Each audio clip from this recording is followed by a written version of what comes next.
Cristo possui embaixadores permanentes em seus discípulos sinceros,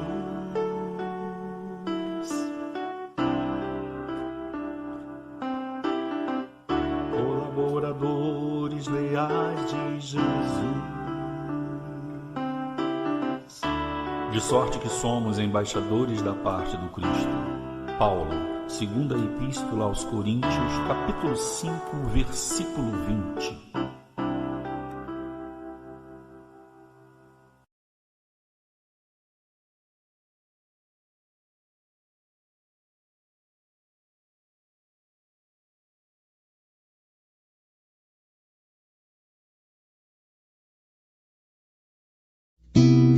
E tudo passa tão depressa nesses tempos de hoje que nem percebo mais as nuances das cores. O detalhe vai perdendo importância, os perfumes se misturam, eu e minha pressa cada vez mais longe do futuro. Quero aprender a ousar, me lançar, ir mais além mesmo que o mundo exija que eu seja igual. Quero escolher o que me convence, o que me convém. Será que o bem parece tanto assim com o mal? Coragem, quando é verdadeira, é calma e serena, faz valer a pena viver. Falo por mim, quando é sim, digo sim, e prefiro calar a trazer o sofrer. Nova era, te recebo de braços abertos. Nova era, te presinto, pois faço parte de ti.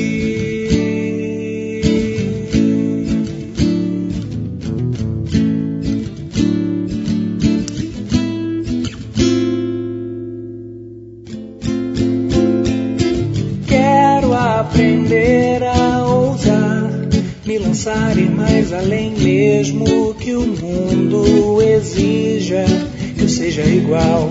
Quero escolher o que me convence, o que me convém. Será que o bem parece tanto assim com o mal? Coragem, quando é verdadeira, é calma e serena, faz valer a pena viver. Falo por mim, quando é sim, digo sim, e prefiro calar a trazer o sofrer. Nova era, te recebo de braços abertos. Nova era, te presinto, pois faço parte de ti.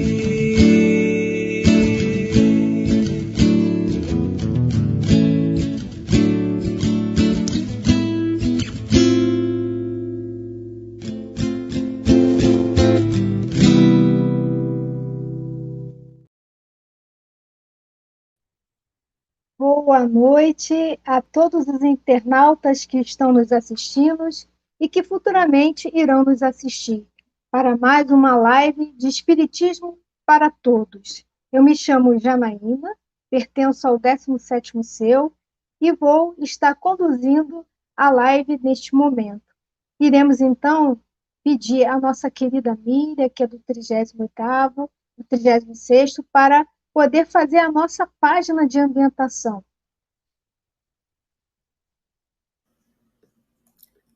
Boa noite, amigos e amigas. Que bom poder encontrar todos vocês, né, em mais um dia da nossa live. Nós vamos fazer, então, agora a leitura inicial do nosso encontro. que se encontra no livro Jesus e Atualidade, pelo espírito Joana de Ângeles, na psicografia de Divaldo Franco. E a lição de hoje é de número 10, Jesus e Coragem. A coragem de Jesus. A sua foi uma vida de constantes desafios. Em luta contínua em favor do bem, jamais deixou de agir corretamente com desassombro. A mensagem de quem se tornara portador, objetivando libertar as consciências humanas para a verdade, dele fez o paladino da coragem.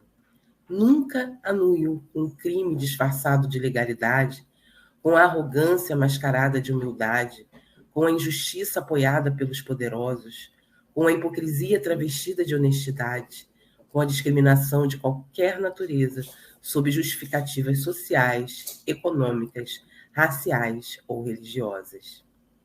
Elegeu um samaritano como exemplo de solidariedade, em detrimento de um sacerdote presunçoso, de um levita astuto, que desfrutavam de algum prestígio na comunidade dominadora, embora aquele fosse detestado e desconsiderado. Apoiou a mulher, que se tornara objeto de prazeres e era acusada publicamente de haver induzido o homem ao pecado, ao crime, com naturalidade e ternura, escolhendo uma equivocada de conduta pública e regular para torná-la mensageira da boa nova da sua ressurreição. Fez-se a voz dos humildes e esquecidos, os sem direito e sem apoio, a fim de que os seus justos reclamos se fizessem ouvidos. Conviveu com as pessoas ditas de má vida, sem receio de contaminação, com total desprezo dos que possuíam privilégios em uma vida má, a qual se entregavam ocultamente. Sua palavra, suave ante os sofredores, tornava-se contundente e viril diante dos perversos, dos bajuladores e dos pusilâmines, os quais nunca temeu. Em momento algum, receou perder a vida, pois que para isso viera. Não negociou favores ou submeteu-se às conveniências humanas. Humilde, não se fez subserviente, amável, não se tornou piegas, amigo, não se qualificou subalterno. Sempre estoico, mantinha a linguagem e a conduta própria para cada ocasião, pessoa e circunstância, sem afastar-se do roteiro que estabelecera. Viveu e agiu com firmeza, fora de subterfúgios, mantendo um só comportamento, o da fidelidade a Deus. Apoia-te nele, sob tribulação ou fora dela, buscai-o. Em dúvida, atroz ou perseguido, pensa em como ele agiria nessa situação e faze conforme te inspire a consciência reta. Reflexiona com tranquilidade em torno da coragem de Jesus e busca-lhe o exemplo. Tem coragem de viver.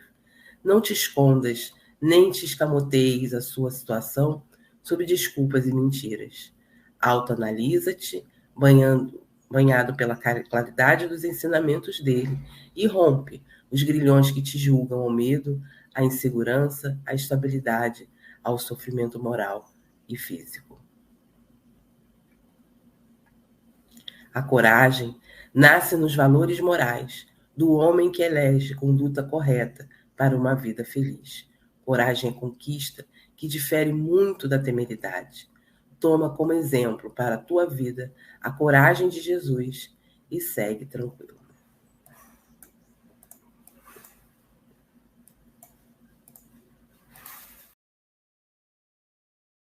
Vamos aproveitar essa página belíssima, Vida pela Milha, do 38º Seu, para que a gente possa fazer a nossa prece de agradecimento ao Mestre Jesus pela oportunidade de servir em seu nome, de levar a esse público o conhecimento da doutrina espírita para despertar as nossas mentes, abrir os nossos olhos, para que possamos, cada um de nós, caminhar muito melhor pela estrada da vida.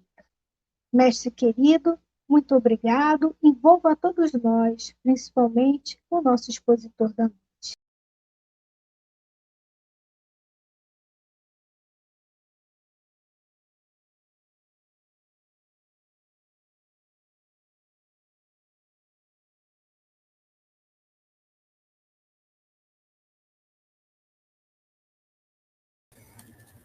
Meus caros amigos, minhas queridas amigas, tenhamos todos uma excelente noite. Eu peço a Jesus, o amigo de todas as horas, peço aos nossos benfeitores espirituais que possam nos abraçar, nos envolver em vibrações de saúde, de alegria e, sobretudo, de muita paz. Como é bom estar aqui com vocês. Quero saudar todos que estão na nossa antessala, quero cumprimentar aqueles que estão aqui no nosso chat, particularmente Lina Calil. Muito boa noite, querida amiga. Boa noite, Marcos de Carvalho. Boa noite, Amália Pereira Fontes. Boa noite a todos vocês que vão nos assistir a posteriori, que nós possamos aproveitar dessas reflexões falando sobre coragem, coragem moral, para dar aí sequência na nossa vida de embates, mas com a certeza de que Jesus caminha conosco. De onde vem? Viajor, triste e cansado. Venho da terra estéril da ilusão. Que trazes? A miséria e o pecado, a alma ferida e morto o coração. A quem me dera a bênção da esperança, quem me dera socorro à desventura. Mas a fé, generosa, humilde e mansa, deu-me os braços e falou-me com doçura. Venha ao mestre que ampara os pobrezinhos, que esclarece e conforta os sofredores. Pois com o mundo uma flor tem 1000 espinhos, mas com Jesus um espinho tem 1000 flores. Esses são dias tumultuosos, dias em que muitas vezes olhamos para as florações do mundo e nos deparamos com espinhos. A dor nos visita, as dificuldades mais variadas, vicissitudes que são aquelas ocorrências que a vida vai nos apresentando para que a gente possa crescer. Mas a vida, numa saudosa expressão de João Guimarães Rosa, tem requerido de nós coragem. Coragem para seguir em frente, coragem para, ao invés de olhar para os espinhos, nós possamos nos dar conta de que Jesus vem nos apresentando muitas flores. Que a nossa coragem, então, seja aquele gesto de perpassar todas essas dificuldades do mundo, aprender com elas e perceber que Jesus faz nascer a flor, mesmo nos campos impregnados de espinhos. Tenhamos essa certeza, sigamos em frente, sigamos em paz. O que é coragem, meus amigos? Eu gosto muito de buscar nos dicionários a definição da palavra. E quando a gente abre o dicionário, nós somos apresentados a coragem como sendo algo que nos leva a agir, como sendo um sentimento de destemor, de ser aguerrido na consecução de um propósito. Mas coragem, quando a gente busca o sentido etimológico, é algo mais. Observem, a palavra coragem, que vem do latim coraticum, ela tem 2 radicais. Cor, que quer dizer coração. Aticum, que quer dizer agir. Então a palavra coragem não é só aquilo que nos trazem os dicionários, mas nos revela algo mais profundo. Agir com o coração. Agir com sabedoria, agir sabendo dizer sim, sim, não, não. Agir conscienciosamente, agir buscando ser a nossa melhor expressão.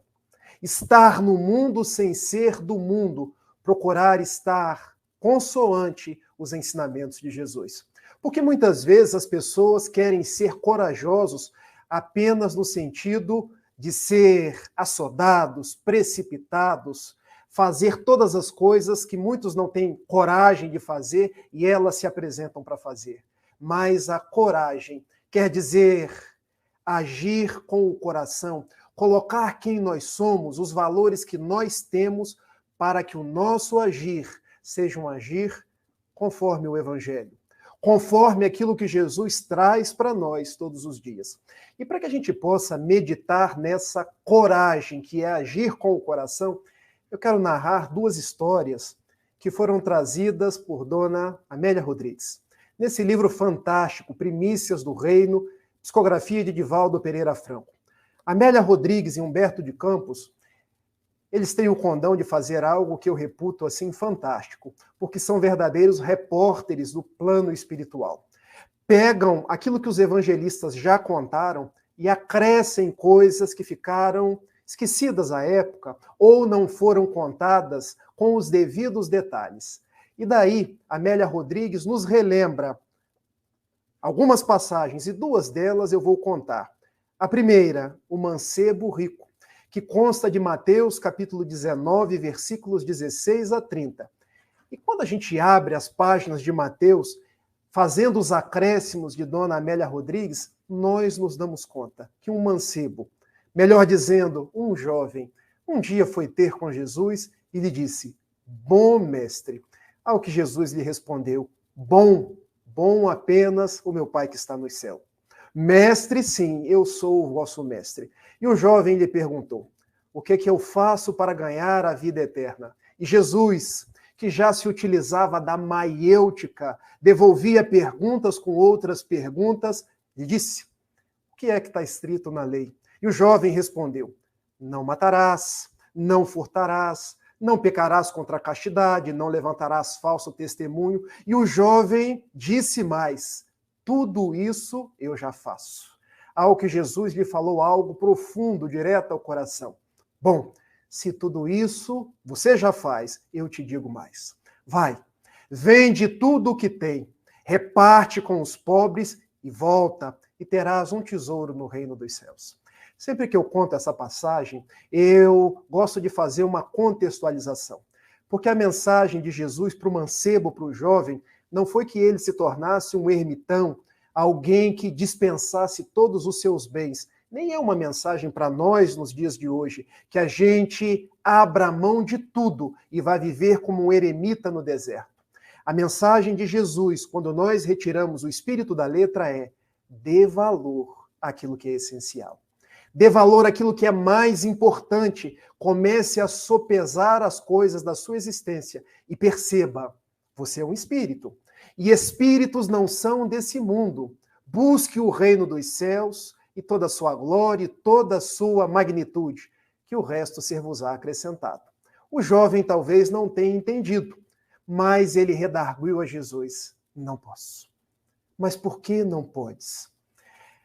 O texto do evangelista Mateus termina aqui, porque Jesus, conforme Mateus, vira para seus apóstolos e diz que era difícil um rico entrar no reino dos céus, que era mais fácil um camelo passar pelo buraco de uma agulha do que um rico entrar no reino dos céus. Mas Amélia Rodrigues continua a passagem, porque aquele jovem não era um jovem qualquer, era um corredor das bigas, das quadrigas romanas.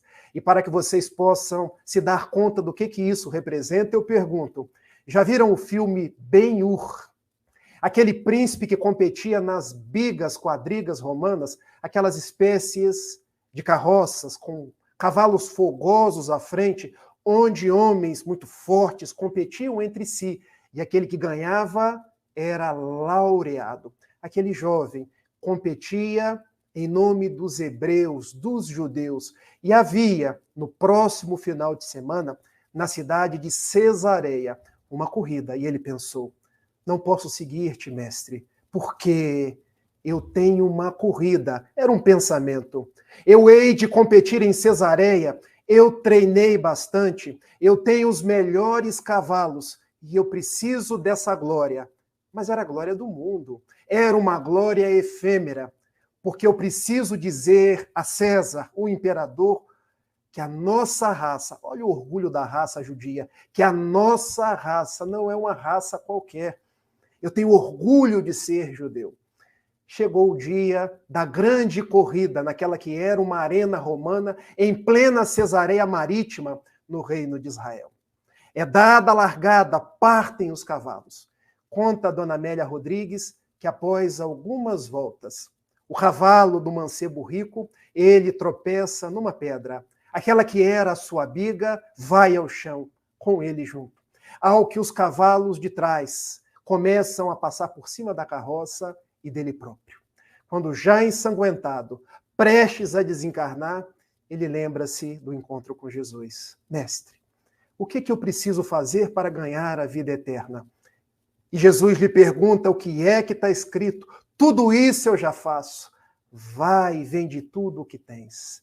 Em verdade, Jesus estava dizendo ao seu coração: abdica das corridas, porque com as corridas do mundo, tu serás laureado por aquilo que é transitório. Por um homem, um imperador que é transitório, eu estou te chamando para algo mais. Para viver as alegrias do reino dos céus, para viver a paz que o meu convite pode te dar. Mas naquele momento, no seu colóquio mental, ele estava atado ao chão. E vendo o sangue aos borbotões, ele se dá conta. Eu deveria ter seguido Jesus. Eu deveria ter atendido ao chamado do doce Rabi da Galileia. É bem certo que naquele momento ele desencarnou. Outras oportunidades viriam à frente, porque a reencarnação é uma lei da vida. Mas a primeira história que eu conto é a história do jovem que teve coragem para competir entre os centuriões do mundo. Teve coragem para colocar-se numa carroça, numa biga, para conduzir cavalos, mas não teve a coragem moral de atender ao Galileu, o Salvador das nossas vidas, àquele homem que, quando fala, consegue desconstruir a nossa própria alma. Porque coragem é isso. Não é apenas a coragem de vencer no mundo. Porque Jesus nos diz no Evangelho de João, lá na sua parte final, no mundo tereis aflições, mas tende bom ânimo, porque eu venci o mundo. Observem a construção. Eu venci o mundo, eu não venci no mundo. Mas aquele jovem que era um corajoso, um atilado, um assodado aos padrões do mundo, não teve a coragem moral de dizer sim para Jesus. Ele disse sim ao mundo, sim a César. Desencarnou, esperando as próximas reencarnações, quando teria outras oportunidades. E agora uma pergunta que eu faço para cada um de nós. Será que nós já estamos atendendo o chamado do Cristo? Porque os chamados do mundo nós atendemos. Somos corajosos para competir com as pessoas. Somos corajosos para impor a nossa vontade, a nossa ideologia. Somos corajosos para fazer 1.500 coisas padrão mundo. Mas será que já atendemos o convite de Jesus no íntimo das nossas almas? Vem, Rafael. Vem, meu filho. Vem, porque eu te espero. Há mais de 2000 anos eu te chamo. Respeito o seu livre-arbítrio, porque ainda achava que a coragem era apenas esse assodamento dos padrões humanos. Mas hoje eu espero que a coragem, coração, adere, agir com o coração, para que me sigam. Ainda que recebam pedradas, ainda que recebam dedos em riste das outras pessoas, eu sou o bom pastor. Ego bonus pastor sunt. Eu sou o bom pastor e nenhuma de minhas ovelhas se perderá. Meus amigos, quando falamos de coragem moral, é essa proposta, é esse sentimento que nasce no fundo das nossas almas de, nos dias atuais, olhar para dentro de nós mesmos e dizer: Jesus, eu estou aqui, eu vou contigo, ainda que o mundo não me compreenda, ainda que as pessoas me censurem, ainda que as redes sociais me desconstruam, o meu compromisso é contigo. Eu não temo mais, mestre, porque eu estou contigo e quem está contigo, nova criatura é. Esse é o nosso compromisso, essa é a nossa coragem dos dias atuais. Vamos migrar para uma segunda história, também de Dona Amélia Rodrigues, nesse livro fantástico que eu deixo como sugestão de leituras. Se eu pudesse deixar um livro de Amélia Rodrigues como sugestão de leitura, Primícias do Reino, um de Humberto de Campos, Boa Nova, porque trazem o Evangelho como esse sol que nos aquece, esse sol que nos estimula a seguir em frente. Porque agora, Dona Amélia Rodrigues nos fala de Zaqueu. Quem era Zaqueu? Zaqueu era um publicano, um homem que era estigmatizado pela raça judaica, pela raça judia. Por que era estigmatizado? Porque era um cobrador de impostos. Todo homem judeu detestava os romanos, porque eram os colonizadores, e detestavam igualmente os publicanos, que cobravam impostos em nome dos romanos. Então imagine, um judeu, porque o publicano era judeu, que cobrava impostos para um romano, que é aquele que invadiu a minha terra, aquele que me coloniza. Então eles tinham raiva dos publicanos. Zaqueu era um publicano. Mas Zaqueu era um homem bom, um homem baixinho, um homem gordinho, com zigomas salientes, um homem que ajudava as pessoas ali na sua cidade de Jericó. O próprio cego de Jericó, de nome Bartimeu, ele costumava ajudar. Mas Zaqueu um dia, conta o evangelista Lucas, e eu gosto de deixar as referências, está lá em Lucas, capítulo 19, versículos 1 e 10, ele ficou sabendo que um homem, não era um homem qualquer, era um homem incomparável. Nas palavras do filósofo francês Ernesto Renan, estaria presente em Jericó. E ele pensou, que homem é esse? Eu ouço dizer que esse homem devolve a visão aos que não enxergam. Eu ouço dizer que esse homem faz ouvir aqueles que não ouvem. Eu ouço dizer que esse homem efafta, destravando a língua daqueles que não falam. Eu ouço dizer que esse homem subiu num monte e falou de bem-aventuranças, mas hoje ele está em Jericó. E a Amélia Rodrigues dá tantos detalhes que ela diz que é no mês de março do ano 30 da era cristã. Olha como ela mergulha no pensamento do Evangelho, no pensamento de Jesus. E Jesus estava entrando em Jericó. Quando aquele cego, Bartimeu, filho de Timeu, diz, Jesus de Nazaré, eu preciso de ti, e Jesus pergunta a Bartimeu, o que queres que eu veja? E ele viu. E entrando na cidade de Jericó, era uma multidão. Zaqueu, que era baixinho, como eu vou ver o Nazareno, o Galileu, ele faz uma coisa que para os jovens do mundo de hoje seria pagar um mico, ou, segundo as crianças, um verdadeiro King Kong, porque ele sobe numa árvore. Imaginem, um cobrador de impostos, detestado pelo povo, ainda subindo numa árvore. Olha o que ele fez para estar perto de Jesus. Será que nós faríamos isso? Será que nós pagaríamos esse mico, entre aspas, que nós teríamos essa coragem moral para ir ao encontro de Jesus? Ele subiu num sicômoro, que é uma espécie de amoreira silvestre, e lá de cima, Jesus o vê e diz, desce daí, Zaqueu, porque hoje apraz ao Filho de Deus pernoitar na sua casa. E a multidão ao redor, mas como isso? Tu vais pernoitar na casa de um publicano, tipo assim, você vai pernoitar na casa de alguém que é impuro, de alguém que é detestado. Mas Jesus não olhava as pessoas e fazia rótulos. Jesus amava as pessoas. Jesus amou a prostituta, fazendo dela uma apóstola. Jesus amou a mulher que queria ser apedrejada pelos judeus. Jesus amou os publicanos, fazendo de dois deles, um é bem verdade, Mateus Levi, um apóstolo, e Jesus amou Zaqueu desde o primeiro momento. Desce daí, Zaqueu, porque hoje me apraz pernoitar na sua casa. E Zaqueu fez aquele exercício da questão 919 do Livro dos Espíritos. Conhece-te a ti mesmo. Eu acho que Zaqueu, naquela época, já sabia o que viria no Livro dos Espíritos 1.800 anos depois, porque ele fez o exercício do autoconhecimento. E antes de Jesus perguntar nada, ele já desceu do sicômoro dizendo, mestre, se eu defraudei alguém, eu restituo 4 vezes mais. E a partir de hoje, todos os meus bens eu vou distribuir com os pobres. O homem que teve coragem moral para dizer sim a Jesus. E desceu. E Jesus foi pernoitar na sua casa, não sem antes dizer, porque este é filho de Abraão, este é filho de Isaque, este é filho de Jacó.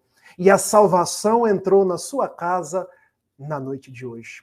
E conta a dona Amélia Rodrigues que naquela mesma noite, Jesus contou a parábola das 10 minas na sua casa. E Zaqueu, depois da desencarnação de Jesus, foi trabalhar. Olha que coincidência. Coincidências não existem na cidade de Cesareia. Lembram-se da cidade de Cesareia?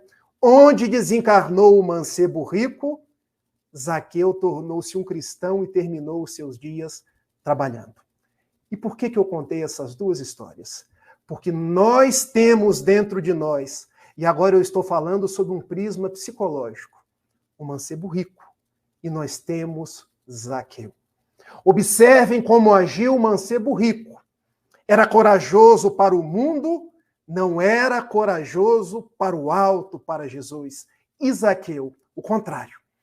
Porque talvez não fosse tão corajoso para o mundo, pagava micos, era ridicularizado, mas teve coragem de subir num sicômoro, fazer o exercício do autoconhecimento, determinar-se à prática do bem e terminar os seus dias trabalhando para Jesus. Nós temos luz e sombra dentro de nós. Onde você quer chegar, Rafael? Quando nós estamos no nosso lado luz, no nosso lado Zaqueu, somos corajosos morais. Quando estamos no nosso lado sombra, no nosso lado mancebo rico, o nosso lado que quer o laurel romano, não somos corajosos morais. Temos apenas aquele assodamento do mundo. Eu quero que cada um de vocês reflita sobre isso e nós possamos sair da noite de hoje entendendo tudo está dentro de nós. Toda a coragem, toda a compreensão da lei está dentro de nós. Por isso o Livro dos Espíritos nos diz na questão 621, onde está escrita a lei de Deus, na consciência. Por isso Jesus nos diz que o reino de Deus não se dá com aparências exteriores, porque ele está dentro de nós. Por isso que nós sabemos que a grande proposta da nossa vida é desenvolver a coragem moral, ir vencendo esse mancebo rico, esse mancebo que quer vencer com o mundo e ir desenvolvendo essa dimensão Zaqueu. Essa dimensão que quer se elevar, que quer repartir, essa dimensão que quer restituir quando nós erramos, essa dimensão que pede a Jesus, entra na minha casa. E aí um grande musicista da religião protestante, Regis Danese, ele cantou, e eu prometo que não vou cantar, talvez uma música que poderia chamar-se Coragem Moral. Como Zaqueu, quero subir o mais alto que eu puder, só para te ver, para te ouvir, para chamar sua atenção para mim. Eu preciso de ti, Senhor. Eu preciso da tua paz. Sou pequeno demais. E aí vem o refrão: entra na minha casa. Entra na minha vida. Mexe com minhas estruturas. Sara todas as feridas. Me ensina a ter santidade. Quero amar a ti, porque você é o meu bem maior. E aí dizem os irmãos evangélicos: faz um milagre em mim. Esse milagre chama-se coragem moral. Cada dia de nossas vidas é um dia de desenvolver coragem moral. Está nas nossas mãos. Eu sei que nós estamos aí caminhando para o finalzinho da minha fala. Depois nós vamos responder algumas perguntas. Se eu não souber, o Beto responde, a Ana Elise responde. Mas a mensagem que eu queria passar para vocês é essa: vamos ser corajosos. Não apenas o corajoso das competições. Um dia, eu estava na nossa Sociedade Espírita Fraternidade e ouvi José Raul Teixeira falando sobre competir, porque hoje as pessoas competem por tudo, mas ninguém compete quem vai fazer mais caridade. Ninguém compete quem vai ler mais livros espíritas. Ninguém compete quem vai secar mais lágrimas. As nossas competições estão sempre em afagar o ego, em fazer crescer a personalidade. Olhemos para a nossa sociedade dos dias atuais. A gente tem coragem para agredir as pessoas nas redes sociais, para criar muros, porque as pessoas têm ideologias do mundo diferentes. A coragem moral é quando eu abraço quem pensa diferente de mim. É quando eu consigo entender que o outro é meu irmão. Quando eu consigo construir uma centralidade chamada amor. Quando eu consigo entender, relembrando um filósofo francês chamado Emmanuel Levinas, que nos fala da alteridade. Talvez a coragem mais difícil dos dias atuais seja desenvolver a alteridade, reconhecer o outro do jeito que ele é. Ah, mas tem uma religião diferente da minha. Que bênção! Porque a religião boa é aquela que faz homens de bem. Ah, mas tem uma ideologia política diferente da minha. Que bênção! Oportunidade de eu aprender. Ah, mas tem uma orientação sexual diferente da minha. Que bênção! Oportunidade de eu aprender. Coragem nos dias atuais é amar como Jesus amou. É estar no mundo procurando olhar para as pessoas, ao invés de construindo estereótipos, entender que o outro é meu irmão. E relembrando João Guimarães Rosa num livro formidável chamado Grande Sertão Veredas, que é também um outro livro, sugestão de leitura para todos nós. O correr da vida embrulha tudo. A vida é mesmo assim. Às vezes esquenta, às vezes esfria. Às vezes aperta, outras vezes afrouxa. Às vezes sossega, outras vezes inquieta. O que a vida quer da gente é coragem. Tenhamos essa coragem de dar as mãos, de abraçar, de sorrir, de construir pontes, de entender que nós estamos no mundo por um compromisso de amor, de servir. Daí nós entenderemos aquilo que Carmen Sinira, falando por intermédio de Chico Xavier no livro Parnaso de Além Túmulo, onde nós começamos, por onde nós terminaremos. De onde vem, viajor triste e cansado? Venho da terra estéril da ilusão, que trazes a miséria e o pecado, a alma ferida e morto o coração. A quem me dera a bênção da esperança, a quem me dera socorro à desventura. Mas a fé, generosa, humilde e mansa, deu-me os braços e falou-me com doçura. Venha o mestre, que ampara os pobrezinhos, que esclarece e conforta os sofredores. Pois com o mundo, com a coragem do mundo, uma flor tem 1000 espinhos, mas com Jesus, a coragem evangélica, um espinho tem 1000 flores. Um beijo, vamos conversar um pouquinho.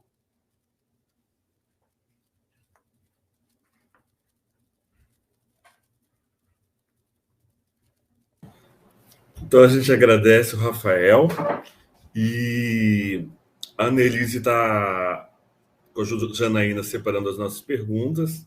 Vou me apresentar também porque eu não estava aqui na frente. Quem não me conhece, sou o Beto, eu sou do CERJ e eu estou aqui embevecido aqui com as palavras do Rafael. Rafael, a gente tem algumas perguntas aqui para fazer, mas eu queria pedir, você terminou aqui, falou uma palavra que não é uma palavra muito usual do nosso dia a dia, se chama alteridade. Você podia falar um pouquinho mais sobre isso para a gente? Podemos sim. Alteridade. Alteridade talvez tenha sido cunhada por Emmanuel Levinas, um judeu, um grande pensador e filósofo francês. E qual foi a reflexão que Levinas fez? Ele entendeu que todo o pensamento filosófico ocidental sempre partia do eu, do ego. Relembrando René Descartes, por exemplo, penso, logo existo, cogito ergo sum. Era sempre o eu, era sempre eu penso, eu existo, as minhas coisas, o meu jeito de pensar, se a farinha é pouca, o meu pirão primeiro.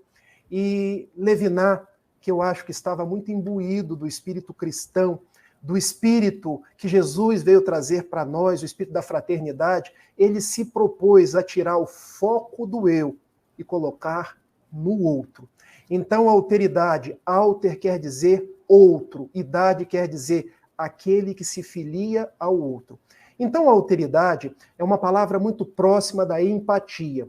Porque empatia quer dizer em para dentro, patos, emoção, sentimento. Ou seja, seria a capacidade de me colocar no lugar do outro.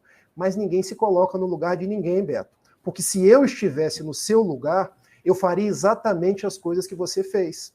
Porque você está num momento específico, tem uma forma de ver o mundo, tem as suas ideias. Então propõe Levinas que a alteridade é reconhecer o Beto do jeito que ele é, com os seus pensamentos, com a sua vida, com o seu modo de ser, dar lugar de fala ao Beto, dar um lugar de vida ao Beto e respeitá-lo, e amá-lo, e gostar dele do jeito que ele é. Então, esse conceito de alteridade é uma proposta filosófica que vem se casando com o Evangelho de Jesus, porque Jesus nos diz, lá em Mateus 22, 34, 40, quando ele foi admoestado pelos doutores da lei, ele respondeu: toda a lei antiga e os profetas pode ser resumida em 2 mandamentos. Amarás ao teu Deus, amarás o teu próximo como a ti mesmo. Então a alteridade é a filosofia chegando no Evangelho. É a proposta de olhar para o outro e entendê-lo, reconhecê-lo por aquilo que ele é, por aquilo que ele representa. E a gente pode fazer um amarrado de alteridade, de evangelho com caridade. Porque o que é a caridade? A caridade é um processo de servir, é um processo de ajudar, abrir mão do meu ego para entender que do lado de fora existe alguém. Por isso que Allan Kardec sempre dizia: o melhor meio de combater o egoísmo e o orgulho é sendo caridade. Porque quando eu reconheço o outro, eu diminuo eu mesmo. Por isso, João Batista, quando teve contato com Jesus pela primeira vez, ele já falava de alteridade. É preciso que eu diminua para que ele cresça. Então, a alteridade, fazendo todo esse amarrado, seria: é preciso que o ego diminua para que eu entenda o outro. É preciso que eu pare de conjugar o eu para entender o nós. Olha, cabe um dia aí a gente fazer mais uma palestra inteira sobre esse tema, porque assim, são muitas as questões, né? E hoje, mais do que nunca, talvez a gente precise fazer essa reflexão. Nós temos poucas perguntas. Uma delas, é até interessante a quantidade de conceitos que a própria pergunta traz. Olha só como é que a pessoa falou. Nos dias de hoje, onde há apelo de várias ordens, como proceder para não desvirtuar-se? O que você pode falar para a gente, Rafael? Evangelho. Janaína, não é fácil para você, não é fácil para o Beto, não é fácil para mim, mas é possível. E nós vamos nos relembrar do Evangelho quando Jesus disse: quem quiser me seguir, que abdique de si mesmo, que tome da sua cruz e me siga. Quando Jesus disse tomar da sua cruz e me seguir, ele estava reconhecendo: não vai ser fácil, é um exercício diário. E se é um exercício diário, é um passo, é outro passo, depois o terceiro passo, daí a gente ter as propostas religiosas, daí nós termos o espiritismo, porque é a forma que Jesus vem se aproximando de nós, os benfeitores espirituais, para que a gente vá ganhando força. Quando a gente se encontra numa palestra como essa de hoje de noite, muito mais do que você ouviu, Rafael, você está ganhando força, você está recarregando a sua bateria. Quando você vai no CERJ, receber um passe, quando você vai, a gente tem tanta coisa boa no movimento espírita, um jovem vai na Comerge, quando eu me encontro numa conversação fraterna, eu sei das minhas dificuldades, mas eu estou me fortalecendo.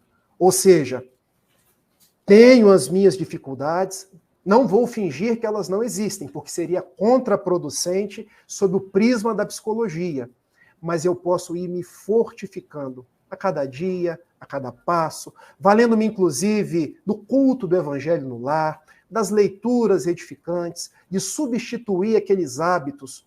Eu vou te contar uma coisa, minha amiga. Se eu ficar o dia inteiro assistindo televisão, eu dou uma baqueada. Se eu assistir todos esses filmes que passam hoje com tanta morte, tanta cena, eu dou uma baqueada.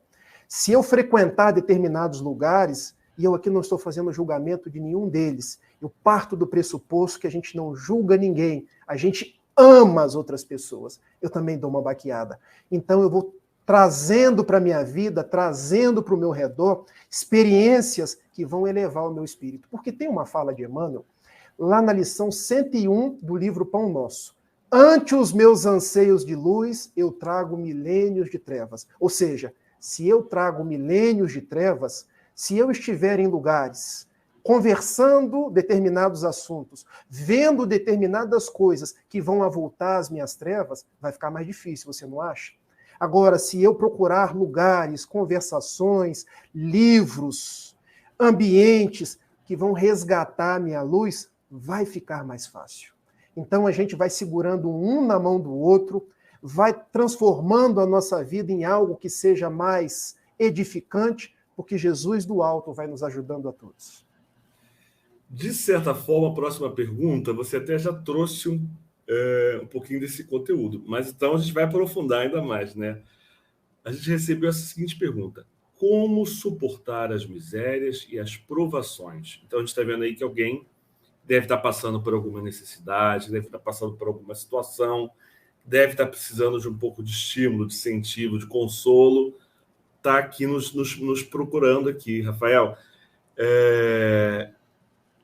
É desafiador, a gente sabe que o modelo guia Jesus, né, que a gente tem o Evangelho, mas você poderia dar uma palavra de incentivo, de consolo, de acalento, então, para essa pessoa, para quem está nos ouvindo, está passando por alguma provação nesse momento? Eu primeiro peço a Jesus que te abençoe, você não deixou seu nome, mas eu peço aos amigos espirituais que estejam onde você se encontra, na sua casa, junto com o seu problema, e possam, nesse instante, derramar fluidos de positividade, fluidos de esperança, que você receba o meu abraço e a minha solidariedade. Eu quero te dizer uma coisa, nós somos 8 bilhões de criaturas no mundo, 8 bilhões de criaturas que passamos por misérias e provações, porque isso é característico do mundo de provas e misérias que nós passamos. Eu tenho aprendido com a doutrina espírita e com a psicologia que eu estou fazendo, que a gente não briga com as misérias, não reclama das misérias. O que a gente faz? A gente ressignifica, dá um novo significado, porque aí a gente fica consolado. Porque a doutrina espírita, ela não nos tira as misérias, as provações, ela consola porque ela esclarece. Consolador prometido ele esclarece e consola. Porque quanto mais esclarecido, mais consolado eu fico. Jesus falava por parábolas, e eu vou contar uma história aqui agora, à guisa de uma parábola, e você vai entender do que eu estou falando. Conta-se que Miguel Ângelo Buonarroti, o grande Michelangelo, quando chegava no seu ateliê em Firenze, ele deparou-se com um bloco de mármore frio, e ele disse para os seus discípulos: eis aqui um anjo. E os discípulos, nosso mestre deve estar equivocado. É um bloco de mármore. É uma coisa assim, tão ríspida, tão fria. E Miguel Ângelo, dá-me um burel, dá-me um cinzel. E ele começou com o cinzel, com o martelo, e esculpia aquele bloco de mármore. Daí a algumas horas, lá estava o anjo. E ele perguntou: e agora, o que vocês veem? Bom, mestre, agora nós vemos o anjo. E Miguel Ângelo respondeu: pois é, ele sempre esteve aí. Os nossos olhos é que não conseguiam enxergar. Onde eu quero chegar, minha amiga? Ou meu amigo, eu não sei com quem eu estou falando.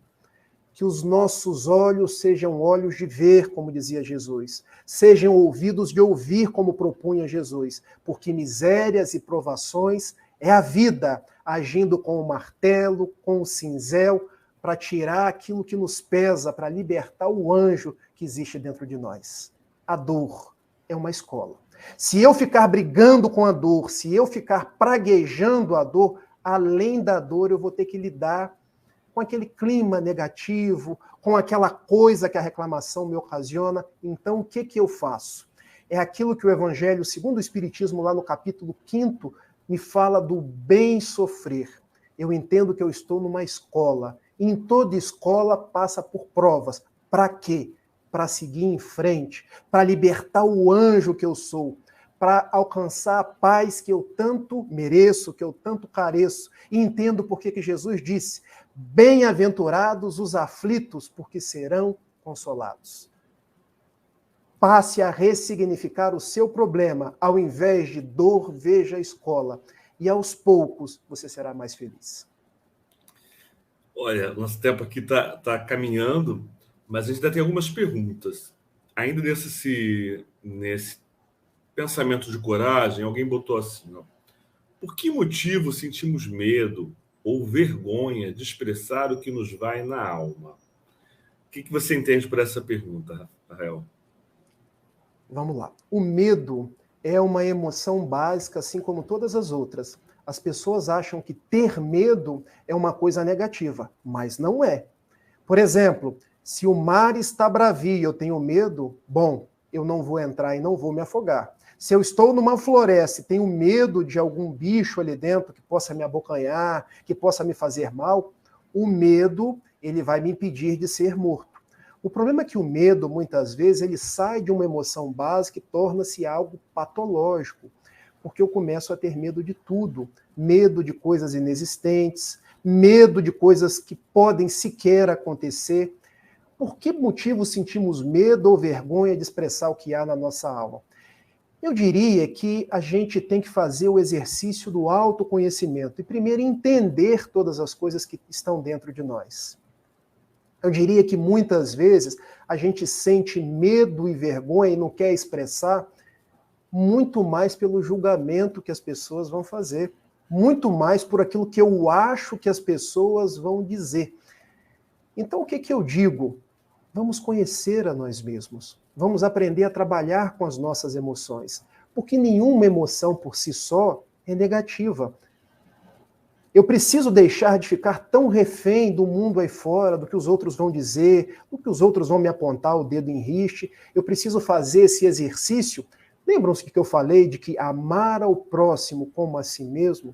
Muitas vezes eu deixo de amar a mim mesmo do jeito que eu sou. Porque se criou uma falsa ideia de que o amor próprio é orgulho. Não é. Orgulho é quando eu começo a achar que eu sou melhor do que o Beto, que eu falo melhor do que o Beto, que as minhas coisas são mais importantes do que o Beto. Agora, quando eu me amo do jeito que eu sou, ainda tenho medo, ainda tenho vergonha, ainda tenho coisas que eu não gosto.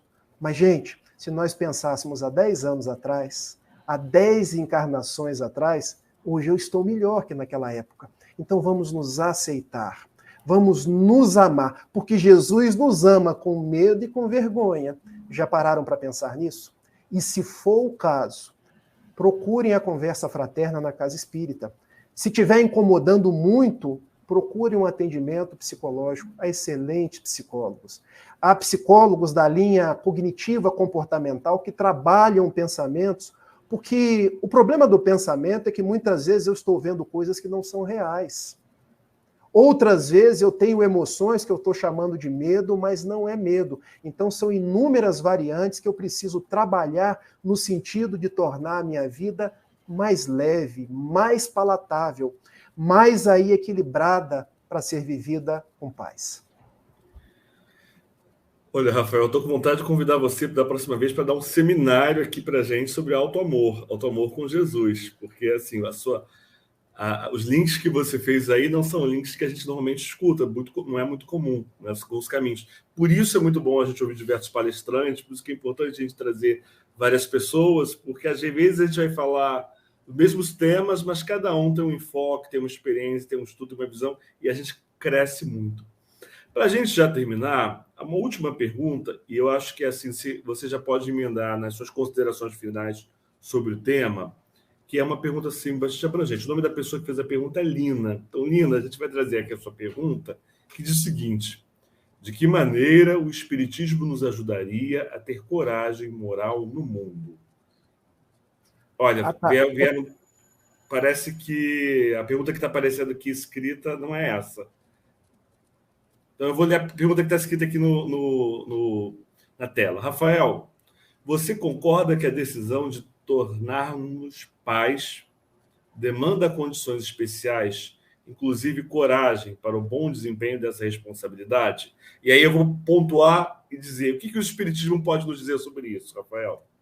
Vamos lá. A Lina Calil é uma pessoa fantástica, uma pessoa do bem, uma pessoa que eu gosto de estar do lado dela. Assim como a Darcy Moreira. A Darcy Moreira é uma mãe espiritual para mim. Eu conheço a Darcy desde que eu era um jovem menino, lá em Itapiruna, com os meus problemas, questões mediúnicas, e Darcy sempre foi uma pessoa que me abraçou, me deu um norte. Então, sempre que eu vejo Darcy Moreira, seja presentemente ou fazendo uma consideração na nossa live, é uma gratidão que avulta. Ó, Darcy, um beijo para você. Lina, as pessoas querem se preparar de uma tal forma para ser pais, E eu diria para você, para ser pai é preciso amar. É preciso entender que aquela criança que vem, Deus confiou que ela esteja no meu lar para que eu ame. Se a gente for querer se preparar da melhor forma do mundo, talvez a gente não seja pai, porque nós nunca estaremos preparados 100%. Eu escuto pessoas dizendo assim: quando eu estiver preparado, eu vou trabalhar no espiritismo. E eu respondo: mas quando vai ser isso? Quando você for um espírito puro no mundo celeste, é através de nós, espíritos imperfeitos, que Deus ajuda outras pessoas imperfeitas. Quando chegou a Clara, Beto, a minha filhinha tem 4 anos, eu não sabia se eu dava mamadeira certa, eu não sabia se eu dava banho certo. Passou 20 dias, o umbigo não caiu, eu achei, eu devo estar fazendo tudo errado. E ainda hoje eu penso que eu estou fazendo tudo errado. Até que um dia eu tive um insight. A Clara está na casa certa, com o pai certo, com a mãe certa. Então, eu vou amar a Clara do jeito que eu conseguir, com a minha melhor expressão, com todo o meu afeto. Lina, a gente faz o que a gente pode. A gente ama do jeito que a gente consegue. E Jesus, ele olha para a nossa afetividade. Vamos tirar essas cobranças em demasia. Traz responsabilidade? Traz, porque o livro dos Espíritos nos diz que ser pai é uma missão. Porque as pessoas acham que missão é apenas o que o Raul faz, o que o Divaldo faz, que também são missões. Mas a gente tem uma missão dentro de casa. Ser mãe, ser pai, ser filho, ser uma pessoa melhor. Rafael, o que você poderia nos dizer agora, para finalizar, sobre coragem moral, importância da doutrina espírita? Último recado aí para os nossos telespectadores, além de mandar beijos aí para todo mundo que está nos assistindo. Olha, eu queria mandar beijo para todo mundo que está assistindo, eu mando sempre. Quando eu ouço falar de coragem, a nossa página inicial foi sobre coragem, falando da coragem de Jesus. Nós estamos no Rio de Janeiro, eu lembro da coragem de Bezerra de Menezes, 29 de agosto de 1831. Gente, ele nasceu nos rincões do Ceará. Eu fico imaginando aquela época, a coragem que ele teve de assumir-se espírita em 16 de agosto de 1886, na velha guarda do Rio de Janeiro, num país essencialmente católica, pessoas que lhe apontaram o dedo em riste, pessoas que começaram a sair do salão. Falar de coragem, eu me lembro de Dona Ivone do Amaral Pereira, também desencarnada em 9 de março de 1984, no Rio de Janeiro. Levou a sua vida como costureira, nunca teve nada. Psicografava cartas, receitas homeopáticas, deixou-nos um livro como Memórias de um Suicida, que André Luiz disse, é o melhor romance dos últimos 50 anos e talvez seja dos próximos 50 anos. Quanta gente corajosa, como Bittencourt Sampaio, Luiz Saião, como o médium Frederico Júnior, do Rio de Janeiro. Então, para nós, a gente não precisa ser Dona Ivone, a gente não precisa ser Bezerra, a gente pode ser Rafael, pode ser Beto, pode ser Darcy, porque muitas coisas vão nos acontecer e que a gente pense, eu estou com Jesus, Jesus está em mim, porque nos diz o apóstolo Paulo na 2ª epístola aos Coríntios, vós sois cartas vivas do Cristo. Quando em nós estiver escrito o evangelho de Jesus, coragem moral. Quando em nós estiver escrito aquilo que a gente pensa e a gente queira projetar o nosso ego, não é coragem moral. É apenas uma projeção temporária nossa. Quando Jesus brilhar por nós e através de nós, coragem. E como a gente sabe se Jesus está brilhando ou não? Se a gente estiver odiando algo ou alguém, não está brilhando. Se a gente estiver amando, juntando, reunindo, Jesus está brilhando. E a gente está sendo corajoso. Muito obrigado, muita paz e permaneçamos juntos, que são tempos de esperança. Rafael, eu não tenho nem como agradecer e já conheço o Rafael há um tempo, mas hoje eu estou sentindo que você está bastante emocionado, bastante entusiasmado, um pouco além, e me deram a tarefa de fazer a prece. Porém, eu vou aproveitar, vou sugar aqui o Rafael mais um pouquinho, vou pedir para você fazer a nossa prece de encerramento. Mas antes de pedir para fazer a prece, eu queria agradecer Agradecer a todos os parceiros que estão transmitindo essa live. Lembrar vocês que estão assistindo a nossa live, que essa live ela cresceu e surgiu da vontade de unir o movimento espírita. Então, todo mês a gente tem a live dos embaixadores, a live da comunicação, e ela é feita por um grupo de representantes da comunicação das regiões aqui do Rio. Então, a gente tem, cada mês é diferente. Então, um mês de Niterói, Itaperuna, Volta Redonda, a gente tem Baixada, Nova Iguaçu, Nilópolis. Então, de ponta a ponta, a gente conta com isso. E os bastidores desse trabalho, hoje a gente tem que passar para vocês. Como é que é assim? São 45 regiões, pessoas que não se conhecem às vezes pessoalmente, online, se reúnem, montam cartaz, montam vídeo, discutem tema, convidam o expositor, vão trocando, aprendendo, crescendo, e daí a gente tem esse trabalho. Então, essa live ela é fruta de um trabalho assim, coletivo, de uma construção coletiva e de união do Estado do Rio de Janeiro. Então, a gente sempre fala assim, que o objetivo dessa live é que ela tenha a cara do nosso Estado, né? Que ela possa representar essa multiplicidade de talentos que a gente tem no Rio de Janeiro. Então, se a sua região, por exemplo, tem um seu, você não está participando, procura o seu, procura o Conselho Espírita da região, né, de unificação, para que você possa ajudar também, dar sugestão aqui para as lives. Se você quer trabalhar com a comunicação também, se oferece na sua casa, se oferece no seu, porque todos são bem-vindos. E olha, assim, o momento agora é de trabalhar, né? A gente sabe que o momento agora ninguém reencarnou a passeio e nem o passeio é passeio. Até o passeio é trabalho. Então, a gente aproveita para trabalhar. E eu vou pedir aqui, vou dar a chance aqui do Rafael de trabalhar um pouquinho mais, né?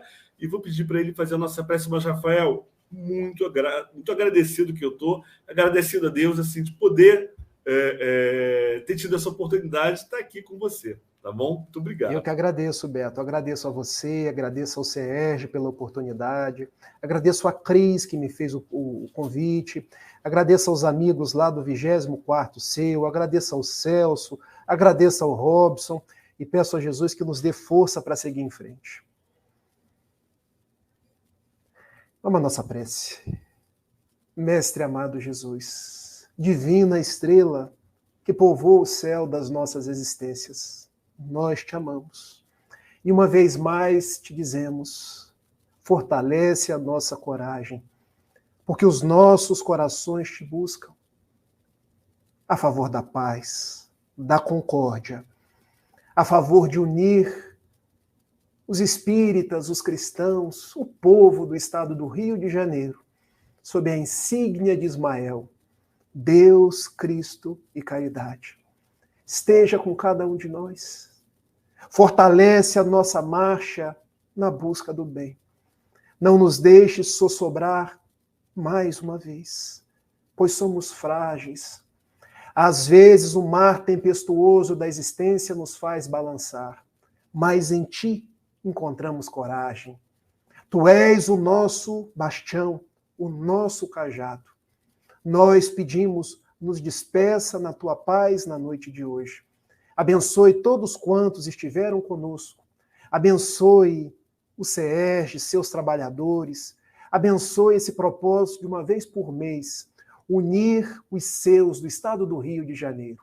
E envolve-nos a todos em vibrações de saúde, de alegria e de muita paz. Que assim seja.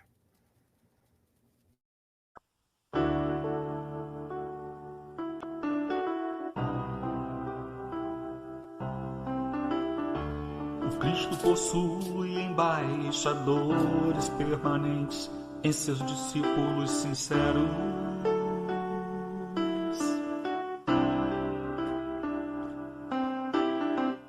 colaboradores leais de Jesus,